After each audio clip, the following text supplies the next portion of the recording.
Bonjour à toutes et à tous.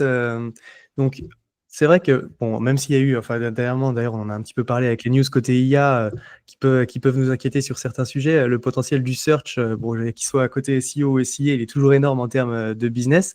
Et c'est vrai que depuis le début de la communauté, il y a plusieurs personnes qui ont loué un petit peu le process de Bulldozer sur la mise en place de ce type de stratégie-là. Du coup, j'ai invité Jordan Chenvit-Ruchet, qui est le CEO de Bulldozer, pour qu'il puisse nous présenter un petit peu justement leur méthode par rapport à ça. Et du coup, juste avant qu'on rentre dans le vif du sujet, Jordan, si tu peux peut-être te présenter du coup en introduction pour ceux qui ne te connaîtraient pas. Yes, bonjour tout le monde. Très cool de vous rencontrer. Merci encore pour l'invitation. Avec plaisir. Donc, je suis, comme tu l'as dit, Jordan, CEO cofondateur de Bulldozer. Et puis, à côté de ça, je suis papa, notamment depuis 2 semaines d'un petit garçon. Donc, c'est vraiment très récent. Et sinon, d'une petite fille de 5 ans et demi. Voilà, je fais du market depuis, je sais plus, 7 ans, je crois. Avant ça, j'étais CMO d'une boîte qui s'appelle Germinal. Et puis voilà, je suis vraiment passionné par le job. Et je suis ravi de pouvoir échanger avec vous là-dessus. Voilà. Très cool. Écoute, encore une fois, merci d'être venu. En plus, parce qu'effectivement, on s'est parlé au moment où je t'ai invité, je savais pas que tu attendais cet heureux événement, mais le timing est serré. Donc, encore merci de t'être rendu disponible en Avec plus plaisir. juste là. J'espère que tu as pu dormir un petit peu cette nuit. Oui, j'ai de la chance. J'arrive à dormir. Parfait. Du coup, bon, on va rentrer dans le vif du sujet. Après, ça dit, on peut parler enfant si vous voulez, hein. Moi, je suis inépuisable aussi. Mais du coup, le but aujourd'hui, c'était pas de parler plutôt search, du coup, SEO, SIA. Juste avant de rentrer dans la méthodo, j'aime bien toujours revenir un petit peu sur le pourquoi. Pourquoi c'est intéressant, pourquoi se pencher sur ce sujet-là. Du coup, est-ce que tu peux revenir sur l'intérêt du search, comment ça s'intègre dans une stratégie marketing, à quels enjeux ça répond selon toi? Yes, bien sûr. Alors, en fait,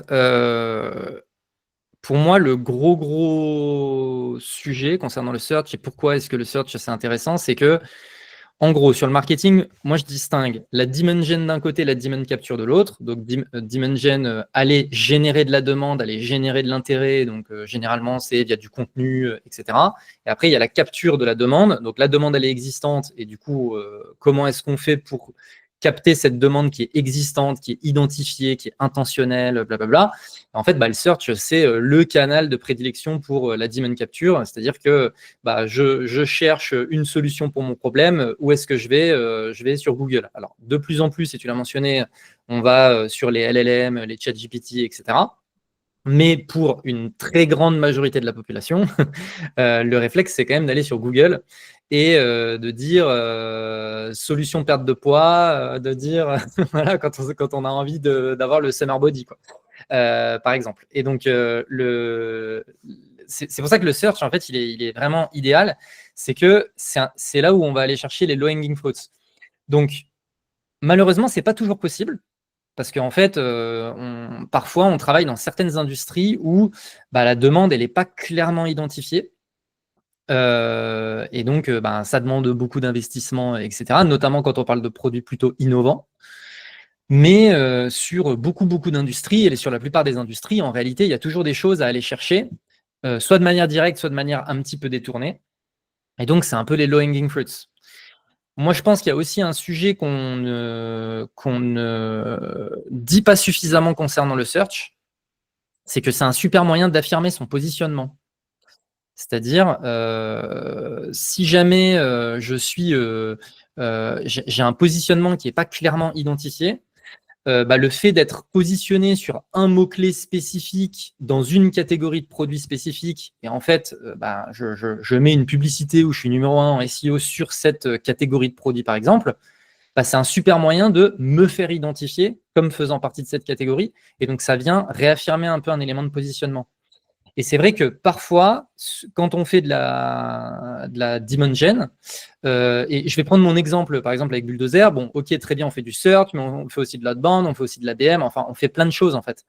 Et du coup, c'est vrai que c'est pas toujours évident de nous positionner. Si demain, en fait, en tapant agence SEO sur Google, vous avez Bulldozer en numéro 1, ça viendra forcément planter une petite graine de « Ah, mais ils font ça aussi !» Et donc, ça vient réaffirmer le positionnement. Donc, pour moi, c'est un peu ça c'est un peu ça l'intérêt le pourquoi en fait c'est intéressant de faire du search. Et encore une fois, c'est pas toujours possible, mais quand c'est possible, faut y aller avec le sourire. Ok.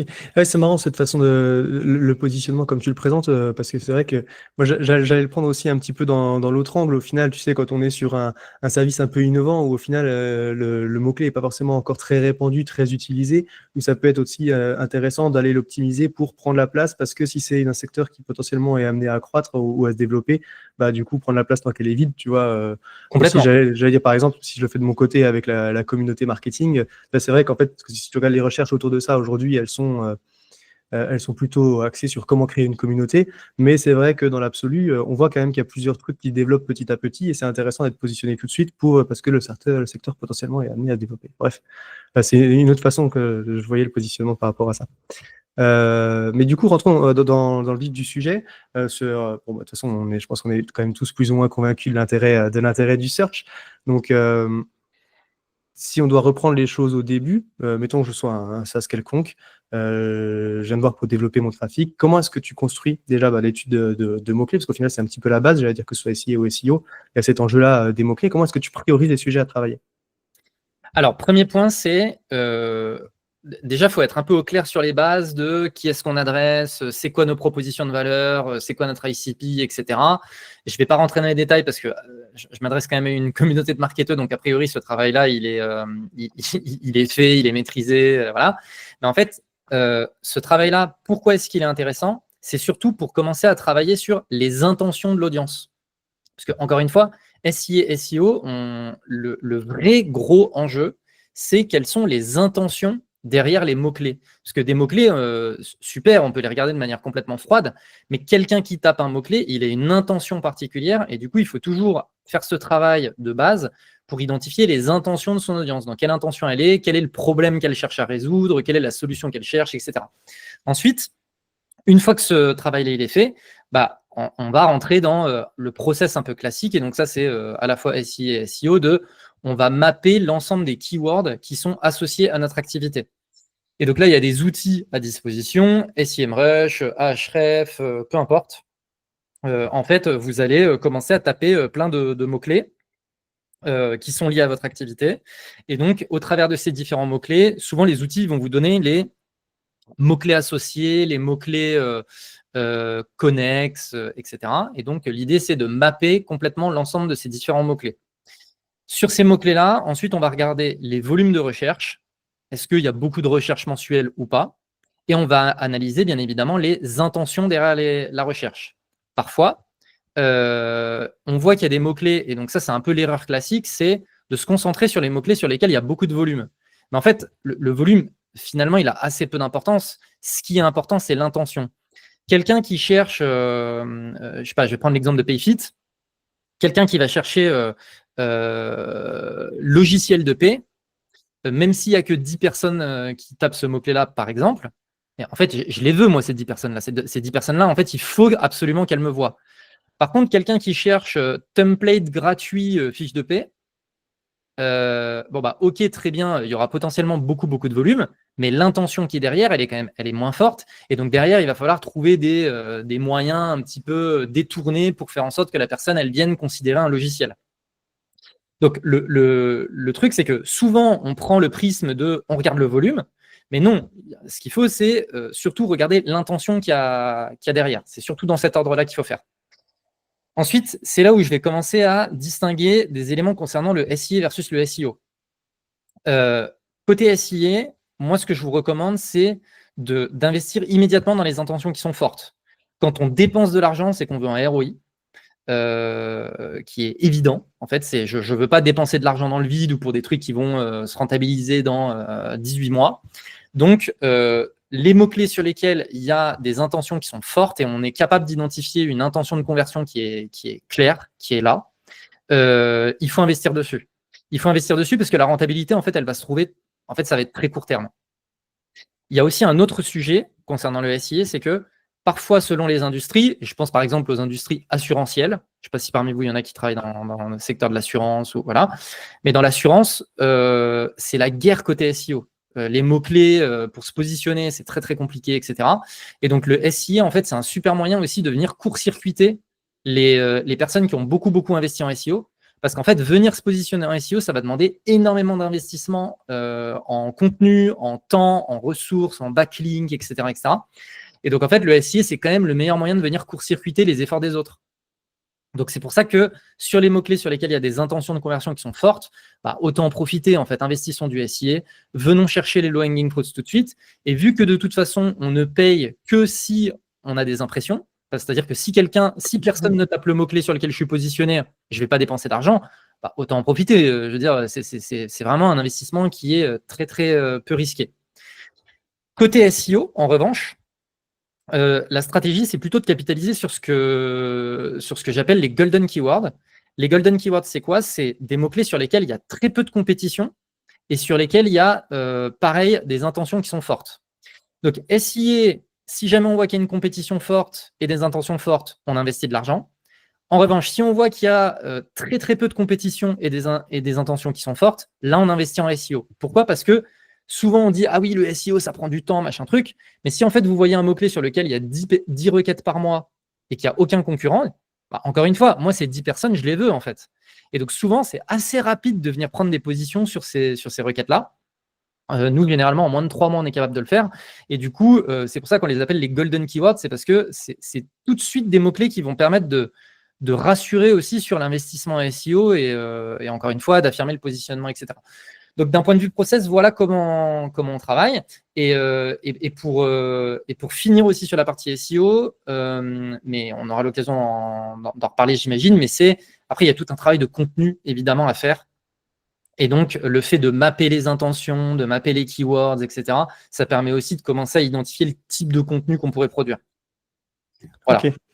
Donc, si je reprends l'instruction, bon, tu as dit effectivement les bases, de toute façon, c'est persona, ICP, proposition de valeur et tout, donc bon, un petit peu le socle marketing classique, on va dire.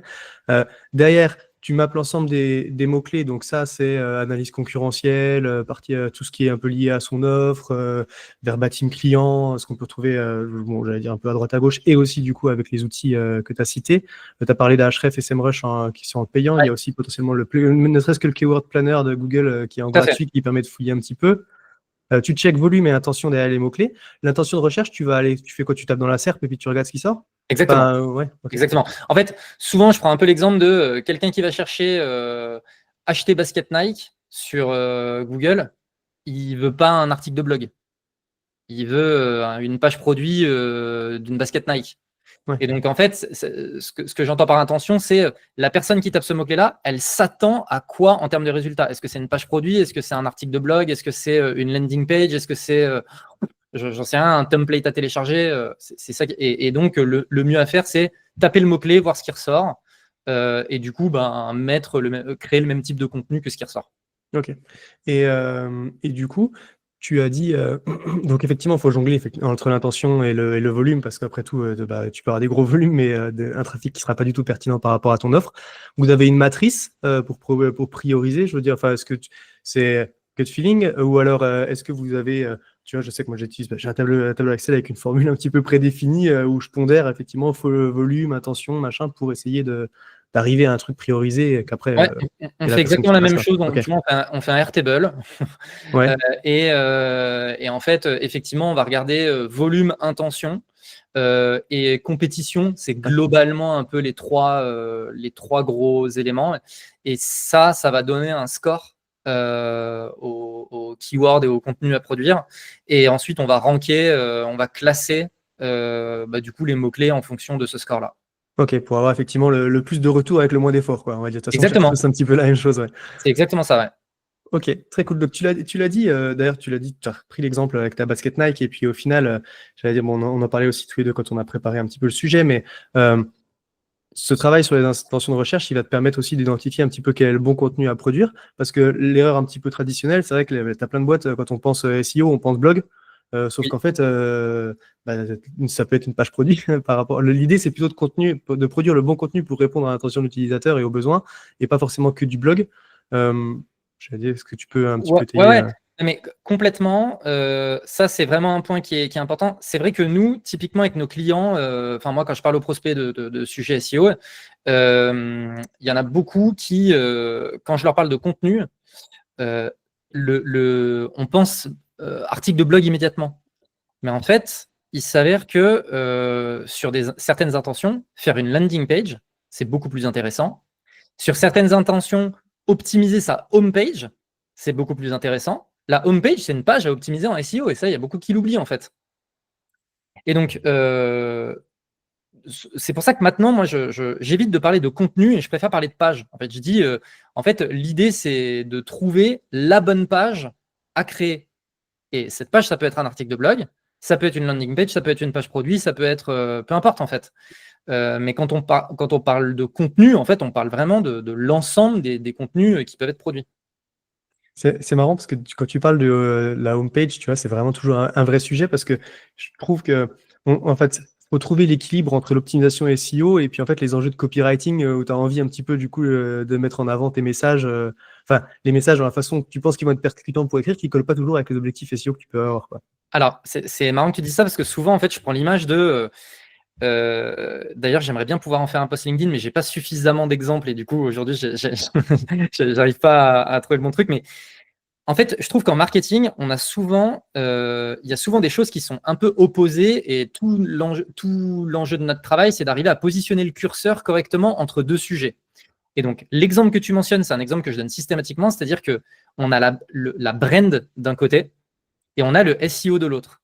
Et avoir un site web 100% optimisé SEO, c'est-à-dire que chaque recoin du site, il est optimisé SEO, d'un point de vue brand, c'est-à-dire quelqu'un, il va débarquer, la personne va débarquer sur le site, elle va se dire, oh là là, mais c'est verbeux, oh là là, mais je sais pas, il y a beaucoup trop de texte, il y a beaucoup trop de machin. Et du coup, d'un point de vue brand, c'est vrai que c'est assez peu impactant, c'est pas un super moyen de pouvoir faire transpirer une identité de marque un peu forte.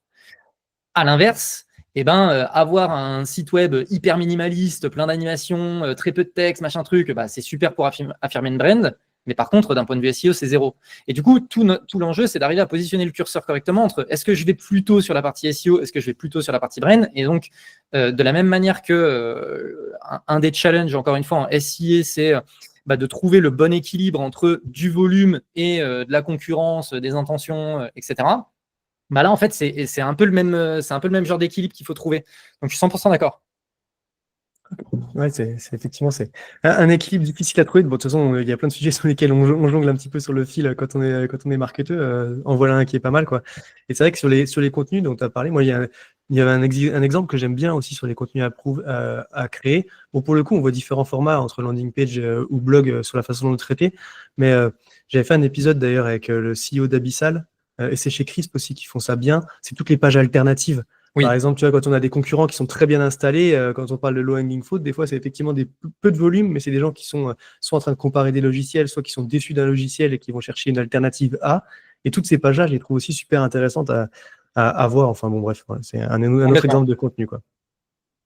Donc si on reprend, donc, on a le pourquoi, tu as fait tes études, t'as fait ton étude de mots-clés, tu as priorisé tes sujets par rapport aux intentions qui t'intéressent, tu as donné quand même quelques tips sur comment c'est vite en SIA, surtout s'il y a de la concurrence qui est forte en termes de SEO, et plutôt consacrer les efforts SEO sur les golden keywords.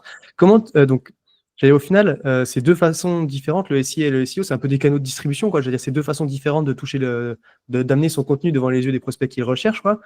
Comment est-ce que tu choisis les deux? Comment est-ce que tu arbitres SIA ou SEO? Je ne sais pas, bon, tu as donné déjà quelques critères, mais. Comme je l'ai dit tout à l'heure, en fait, pour moi, le sujet numéro un, c'est la concurrence. C'est qui sont les acteurs en place sur les mots-clés.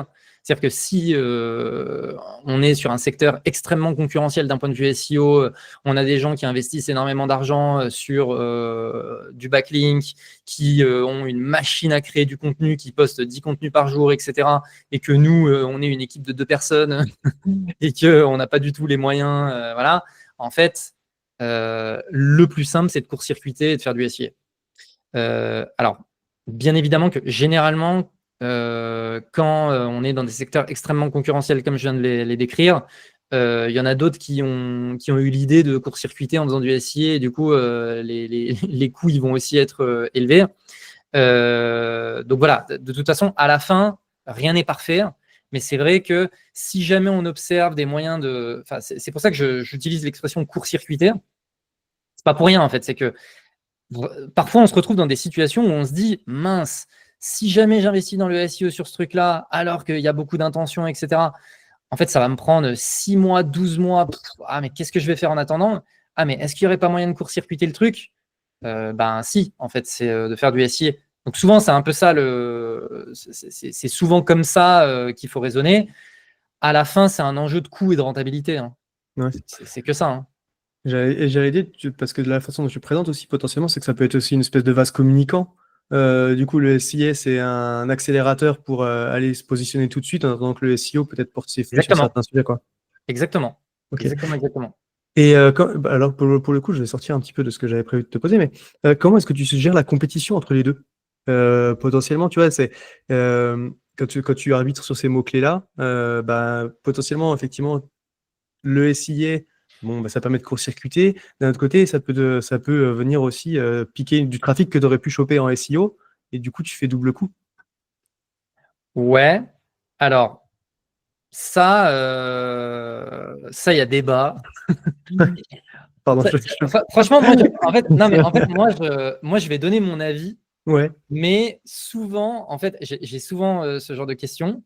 Ou l'autre type de question, c'est est-ce qu'il faut investir sur sa marque? ça marque, ouais. Mm. Pour moi, c'est le même débat, en fait. Pour moi, c'est exactement le même débat. Et donc, souvent, on me pose la question, mais est-ce que pour toi, il faut investir sur sa marque ou pas? Et donc, il y a débat. Moi, j'ai un avis qui n'est pas forcément le même que celui de tout le monde, mais en fait, souvent, j'aime bien. Alors, le débat de est-ce qu'il faut investir sur sa marque, je vais le mettre de côté. Je vais rester sur ce que tu disais, à savoir, oui, mais du coup, tu vois, tu es un peu en train d'investir des deux côtés. Souvent, je prends l'exemple de Apple au moment où ils ont sorti l'iPad. Apple, ils avaient sorti un téléphone, et puis ils avaient les ordinateurs, et puis ils ont sorti l'iPad. Et puis, du coup, il y a les experts un peu de la tech et tout machin qui ont commencé à se dire, mais en fait, Apple est un peu en train de manger ses propres parts de marché. C'est-à-dire qu'ils sont leaders sur le téléphone, ils sont leaders sur l'ordinateur. Bah là, en fait, ils sont en train de créer un produit qui va cannibaliser, pardon, Les deux, ouais. leur part de marché sur l'ordinateur, qui va réduire leur vente d'ordinateur, qui va réduire leur vente de téléphone. Et puis du coup, on avait posé la question à Steve Jobs de mais vous, qu'est-ce que vous en pensez? Et lui, il avait dit bah oui, mais je préfère que ce soit moi qui me cannibalise plutôt que mes concurrents. Et en fait, bah voilà, basta. Ouais. En fait, à la fin, dans l'hypothèse que tu viens de dire, dans les deux cas, tu es gagnant. Bah en fait, entre gagner et gagner, bah, autant gagner en fait. Donc c'est un peu ça le truc, c'est-à-dire que oui, bah peut-être que mon SI il va manger mon SEO, mais si à la fin je suis le gagnant, qu'est-ce que j'en ai à faire? Ouais. Oui, le risque, enfin, le risque est plus grand à ne pas le faire au final. Ah ouais. Ouais. Mm. Donc si je suis positionné et puis si je suis numéro 1 SEO et qu'il n'y a personne qui paye sur ce mot-clé-là, bon, bah moi le fait d'investir de l'argent sur ce truc-là, c'est pas très smart. En revanche, je suis 5e en SEO et il y a des gens qui investissent en SEO. Ah bah oui, potentiellement, j'aurais pu prendre une partie du trafic en étant 5e. Oui, enfin, je Ouais. pense qu'il y a à prendre. La part est beaucoup plus grosse si tu arrives effectivement à capter une partie du trafic du premier, quoi. Exactement.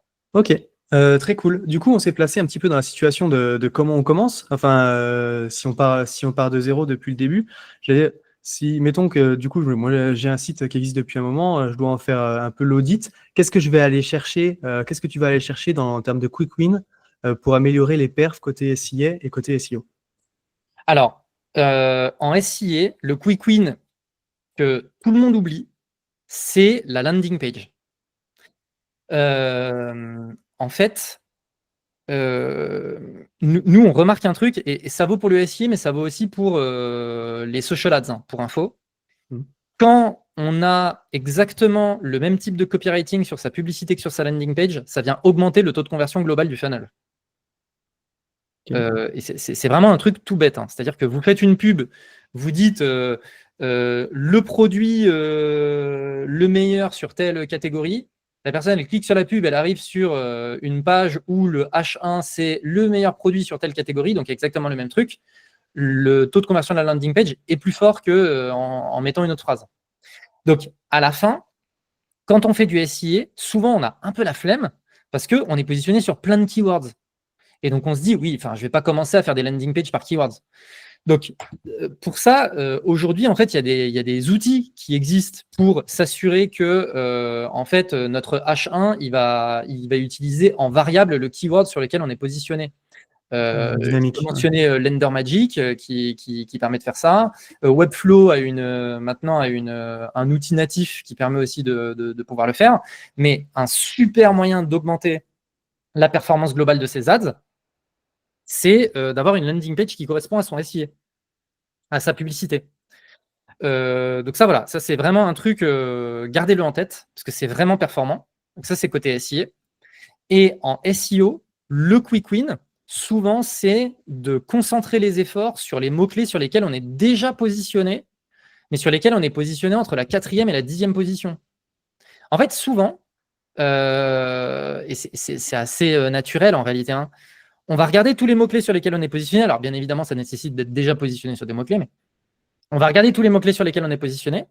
Et puis, on va se dire, ah, bah, celui-là, je suis dans les 10 premiers. Bon, bah, super. Je vais pas. Ouais. Première Super. page, c'est bon. Ouais. Celui-là, je le mets de côté. Je vais aller me concentrer plutôt sur ceux sur lesquels je suis en 50e, etc. position.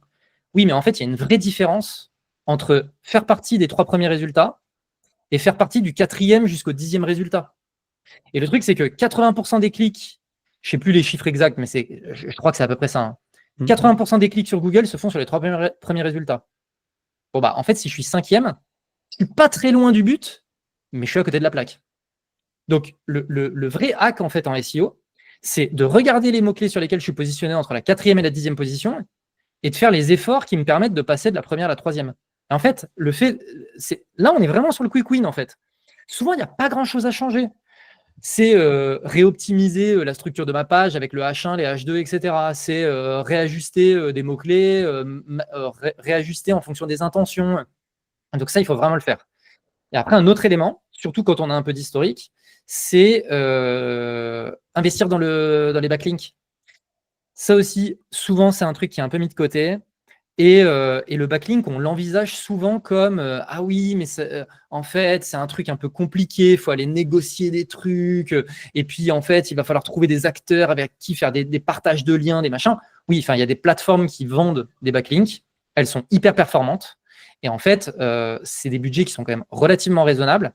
Et souvent, le backlink, moi, je l'envisage un peu comme un coup de boost. C'est-à-dire que faire du backlink alors qu'on est assez mal ranké globalement partout, ça ne va pas transformer un business. Par contre, si on voit qu'on a, encore une fois, on a pas mal de positions entre la 4e et la 10e position, on a quelques trucs qui sont un peu en retard, etc., bah, aller mettre un coup de boost avec du backlink, c'est un super moyen de tout de suite faire remonter tout d'un cran.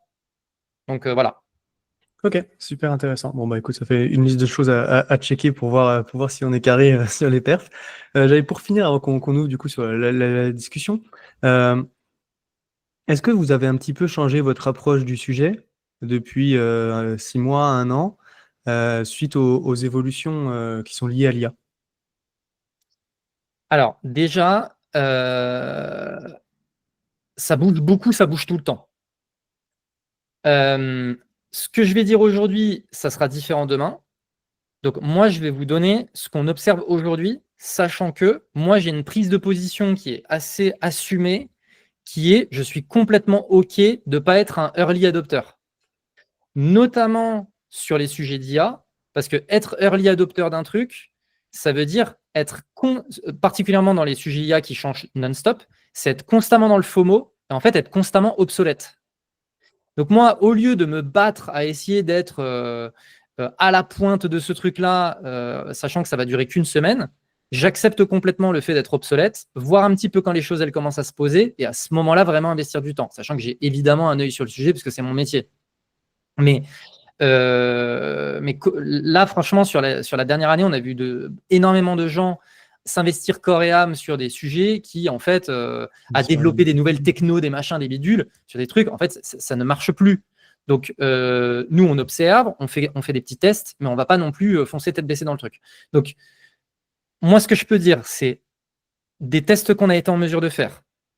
Le test numéro 1, et je pense que si vous investissez dans le SEO, tout cela, vous avez peut-être déjà aussi fait ce test. Peut-être pas une aussi grande échelle que nous, donc c'est pour ça que je le partage. C'est qu'en est-il du contenu 100% généré par IA, contenu IA plus humain et contenu 100% humain? Quelle est la différence en termes de perf sur le SEO? Aujourd'hui, nous, ce qu'on voit, c'est le contenu 100% généré par IA, il est beaucoup moins performant en SEO que les deux autres options. En revanche, l'option IA plus humain et humain only, il n'y a pas une différence significative.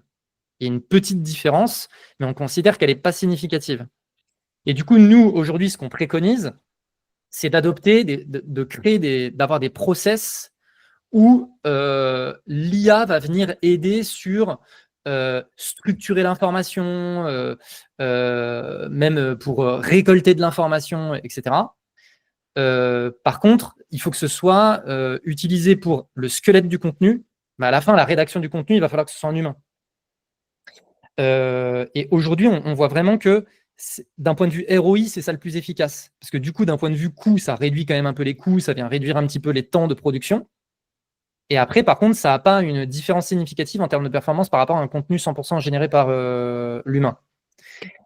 Ça, c'est le premier point. Le deuxième point, c'est du coup, de plus en plus, on voit aussi la question de. Donc ça, la question un peu classique, hein, encore une fois, je résume ce que je viens de dire, mais la question un peu classique, oui, est-ce qu'on peut avoir une machine à créer du contenu par IA? Est-ce que ça va ranker en SEO? La deuxième question, c'est comment on se met à ranker sur, sur les LLM? Comment est-ce que demain, quelqu'un qui tape outils de gestion de paix tombe sur mon outil apparaît dans les résultats des LLM? Donc ça, aujourd'hui, c'est pas encore très très clair. Et encore une fois, ça, je pense que c'est un sujet qui évolue beaucoup, hein, avec chacun des différents modèles. En revanche, il y a eu, je ne sais pas si vous connaissez SparkToro comme outil, Ouais. mais le fondateur de SparkToro qui s'appelle Ren Fishkin, il est très très calé en SEO. Et en fait, lui, il avait fait un article qui parlait de ce sujet, parce qu'il avait fait beaucoup de tests, en expliquant que ce qu'il observait, c'est qu'il y avait un poids, une surpondération du levier autorité. En fait, pour rappel, hein, le SEO, c'est 3 piliers. C'est la technique, donc avoir un site que les robots sont capables de lire de manière organisée, etc. Donc avoir un code un peu propre, blablabla. Le deuxième, c'est le contenu, donc on en a beaucoup parlé. Et le troisième, c'est l'autorité, donc combien de sources intéressantes parlent de nous.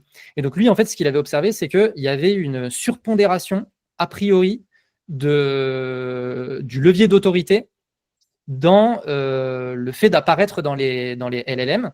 Et donc, ce qu'il disait, c'est, lui, il observe que la majorité des... en fait, il a fait des analyses entre... en fait, sur cette requête-là, sur Google, en numéro 1, je n'ai pas le même résultat sur les LLM en numéro 1. Et donc, c'est quoi la différence entre ces deux résultats? Et souvent, le résultat qui apparaît numéro 1 dans les LLM, c'est que l'entreprise en question a beaucoup plus de mentions presse que l'autre. Et donc, mention presse, autorité, etc. Et donc, c'est pour ça que lui, dans son article, il expliquait, je pense qu'on va avoir un retour des stratégies RP si effectivement les LLM continuent de surpondérer le levier d'autorité pour faire apparaître les résultats en numéro 1. Donc voilà, aujourd'hui on en est là, mais encore une fois, ça peut changer. Ouais, ok, super intéressant. Et tu vois, ça, pour aller, j'allais dire un petit peu dans ton sens, alors sans avoir mené de test à grande échelle, tu vois, mais je l'ai fait il y a 2 jours, là, justement, bon, bref, pour un client. Et quand tu vois, en fait, les sources qui sont citées par ChatGPT dans l'analyse un petit peu compétitrice, de compétition, tu vois effectivement qu'il cite pas mal de listicles ou de sites un petit peu de référence, tu vois, genre, là, c'était un logiciel, du coup, tu voyais les logos, effectivement, de BDM, d'Advisor ou des trucs comme ça, tu vois, qui comparent, effectivement, des listes des top 10 des meilleurs logiciels pour. Et en fait, tu vois que ça sert de source pour, effectivement, aller aussi chercher. Donc, bon, ça va un petit peu dans le sens des RP, c'est un petit peu différent, mais en tout cas, ça démontre aussi l'importance de ces sujets-là, quoi. Tout à fait. Trop cool. Bah écoute, merci beaucoup pour tout ça, Jordan. C'était super intéressant, ton retour d'expérience sur votre méthodo.